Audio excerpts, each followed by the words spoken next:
Hello friends, कैसे हैं आप। आज का जो हमारा टॉपिक है वो आपका है article 370। Article 370 of course Jammu Kashmir से रिलेट करता है, ये आपको पता होगा। रिसेंटली जैसा आप जानते हैं कि 2 साल हो गया है एब्रोगेशन के ऑफ आर्टिकल 370 एंड 35A, और इसलिए इस आर्टिकल में एनालाइज किया गया है कि उसके बाद का इम्पैक्ट क्या था। पहले समझते हैं कि ये आर्टिकल 370 और आर्टिकल 35A क्या है, इसका बैकग्राउंड समझते हैं।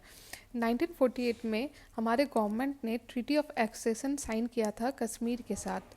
ये एक टेम्पोरेरी, ट्रांजिशनल और एक स्पेशल प्रोविज़न था। इसमें क्या था कि डिफेंस, फॉरेन अफेयर्स, फिनांस और कम्युनिकेशन के अलावा बाकी जितने लॉज थे वो स्टेट गवर्नमेंट को दिए गए थे। तो इसलिए सेंटर और स्टेट के बीच में अगर आप डिफरेंस देखेंगे, मतलब कि जम्मू कश्मीर के पास citizenship related, property, fundamental rights, separate penal code, इससे रिलेटेड इनका लीगल प्रोविज़न अलग था। जो जम्मू कश्मीर रीऑर्गेनाइजेशन एक्ट 2019 आया, उसके बाद जम्मू कश्मीर को रीऑर्गेनाइज कर दिया गया। इसे पहले तो जम्मू कश्मीर को यूनियन टेरिटरी में कन्वर्ट किया गया, और साथ में लद्दाख एक सेपरेट यूटी या यूनियन टेरिटरी बना दिया गया। हम समझते हैं जो डेवलपमेंट हुए हैं आर्टिकल 370 के एब्रोगेशन के बाद, उसको देखिए। सबसे पहले तो जो मेजर्स लिए गए सेंट्रल गवर्नमेंट के द्वारा फॉर ट्रांसफॉर्मेशनल डेवलपमेंट, मतलब सेंटर ये बात जान रही थी कि जम्मू कश्मीर का जो आर्टिकल है 35A 370 इसके एब्रोगेशन के बाद स्पेशल एफर्ट की ज़रूरत है ताकि वहाँ के लोग एलियनेट ना हो। तो इसलिए सेंट्रल गवर्नमेंट ने 80,000 करोड़ का एक स्पेशल ग्रांट पैकेज बनाया, और साथ में बहुत सारे इंफ्रास्ट्रक्चर रिलेटेड प्रोजेक्ट स्टार्ट किए, जैसे कि श्रीनगर जम्मू लखनपुर हाईवे, काजीगुंड बनिहाल टनल। तो इससे क्या हुआ कि जो एक तो जो वहाँ के लोकल यूथ थे उसका इन्वॉल्वमेंट इन टेररिस्ट ऑर्गेनाइजेशन वो 40% तक कम हो गया, पहला पॉइंट। दूसरा पॉइंट कि जो टेरर रिलेटेड एक्टिविटीज़ भी जो थी इस एरिया में वो 36% तक रिड्यूस हुई। तो पहला पॉइंट तो ये रहा। दूसरा कि अभी तक था कि बहुत सारे जो legislative changes all over India लाए गए थे वो जम्मू कश्मीर पे अब एप्लीकेबल नहीं किए गए थे, लेकिन इस एब्रोगेशन के बाद बहुत सारे चेंजेस लाए गए वहाँ के लेजिस्लेटिव में। जैसे कि जो 354 स्टेट लॉज जो थे जम्मू कश्मीर के, उसमें से 164 को रिपील कर दिया गया, 138 को मॉडिफाई किया गया, और 170 सेंट्रल लॉज को एप्लीकेबल किया गया। मतलब अभी ऐसे ये 170 सेंट्रल लॉज थे जो कि जम्मू कश्मीर पे एप्लीकेबल नहीं थे, जो कि अब एप्लीकेबल हैं। तो जो इस ये जो चेंजेस आए उससे क्या हुआ। पहला तो ट्रांसपेरेंसी और अकाउंटेबिलिटी बढ़ा in governance. Accountability and transparency मतलब कि जब आरटीआई एक्ट 2005 का या विसल ब्लोअर प्रोटेक्शन एक्ट 2014 का ये जब एप्लीकेबल हुआ जम्मू कश्मीर में, तो वहाँ पे ट्रांसपेरेंसी और अकाउंटेबिलिटी गवर्नेंस की बढ़ी, तो गुड गवर्नेंस बढ़ा। दूसरा है कि जो मार्जिनलाइज्ड सेक्शन है वो उनका प्रोटेक्शन के लिए भी बहुत सारे लॉज लाए गए जो कि अभी तक वहाँ एप्लीकेबल नहीं थे और अब एप्लीकेबल हो गए। इसके एग्जांपल होंगे आपके SC and ST prevention of atrocities act, ये 1954 का है। उसी तरह नेशनल कमीशन फॉर सफाई कर्मचारी एक्ट, जो कि अभी तक वहाँ नहीं था जम्मू कश्मीर में, वो भी लाया गया। तो इससे जो सफाई कर्मचारी है उनका वेलफेयर पे ध्यान दिया गया। उसी तरह ST and other traditional forest rights dweller act था। इसके थ्रू जो फॉरेस्ट राइट्स हैं, जो ट्राइब्स हैं जो फॉरेस्ट में रहते हैं, उनके राइट्स का ध्यान दिया गया। और फिर जो एजुकेशनल राइट्स भी था, जैसे कि right of children to free and compulsory education act 2009 का, वो भी एप्लीकेबल हुआ। अब देखते हैं कि बाकी जो चेंजेस हुए, जैसे कि बहुत सारे सेंट्रल स्कीम्स अभी तक जो कि जम्मू कश्मीर में एप्लीकेबल नहीं थे, इस लॉ के बाद एप्लीकेबल हुए। उसमें से है आपका नेशनल सैफरॉन मिशन, उड़ान स्कीम, एम्स हॉस्पिटल बनाने की बात, और साथ में 262% इंक्रीज इन माइनॉरिटी स्कॉलरशिप।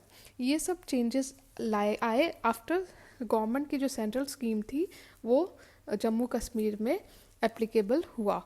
उसके बाद जो नेक्स्ट पॉइंट है कि बहुत सारे एडमिनिस्ट्रेटिव चेंजेस भी हुए इन जम्मू कश्मीर एंड लद्दाख जब ये यूनियन टेरिटरी में कन्वर्ट हुए। तो उसका क्या इम्पैक्ट पड़ा। देखिए, पहला तो स्ट्रक्चरल रिफॉर्म्स हुए कि बहुत सारे डिपार्टमेंट्स या ओवरलैपिंग फंक्शन हो रहे थे अलग अलग डिपार्टमेंट के बीच में, उसको मर्ज या फिर डाउनसाइज किया गया। उसी तरह अभी तक 7 सेंट्रल पे कमीशन का जो रिकमेंडेशन था वो एप्लीकेबल नहीं था जम्मू कश्मीर में, ये अब एप्लीकेबल हुआ। उसी तरह बहुत सारे वैकेंसीज फिल हुए और इस तरह से गवर्नेंस और एडमिनिस्ट्रेटिव स्ट्रक्चर बेटर हुआ जम्मू कश्मीर में। जो नेक्स्ट चेंज है वो है कि जो डोमिसाइल लॉ की वहाँ के निवासी हैं, इसका जो प्रूफ होता है उसको 35A के कारण रिपील कर दिया गया।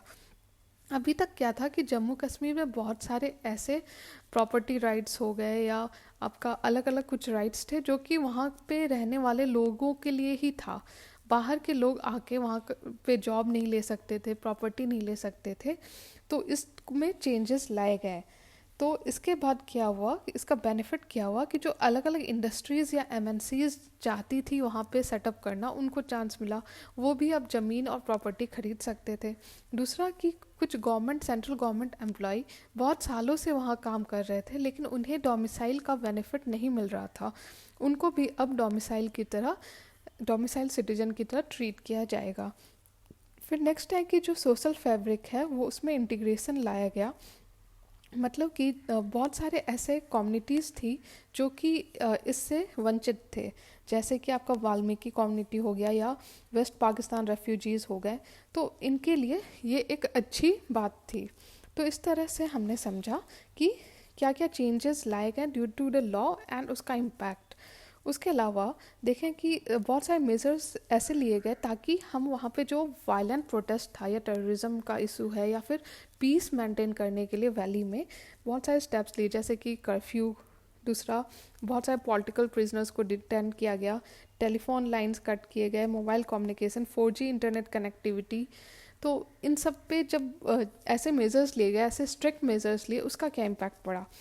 इसका एक तरह से एडवर्स इम्पैक्ट पड़ा कि बहुत सारे लोगों ने जॉब लॉस आपको देखने को मिला, क्योंकि एक तो ऑलरेडी यहाँ पे इंटरनेट डाउन हो गया, टेलीफोन डाउन हो गया, तो कम्युनिकेशन डाउन हो गया, उसके बाद कोविड का इशू हो गया। तो इस कारण से बहुत सारे लोगों का जॉब चला गया।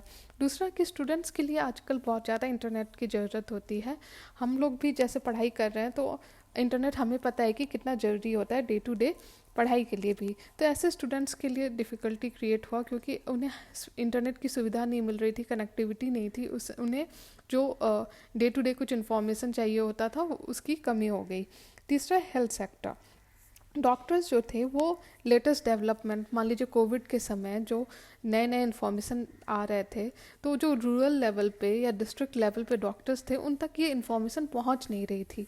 तो वो डाटा गैप आपको दिख रहा था इन हेल्थ सेंटर। उसी तरह बहुत सारे पॉलिटिशियंस को डिटेन कर दिया गया बहुत लंबे समय तक। ये एक तरह से इंडिविजुअल लिबर्टी और राइट्स पे एक अटैक माना गया। तो इस तरह से हमने समझा कि डोमेस्टिकली क्या क्या हुआ। लेकिन अगर आप इंटरनेशनल लेवल पे देखें जम्मू कश्मीर के इशू को, तो समझिए कि जो कश्मीर का जो इशू है इसको पाकिस्तान ने चाहा कि इंटरनेशनलाइज किया जाए, इसको यूज़ किया जाए अपने बेनिफिट के लिए।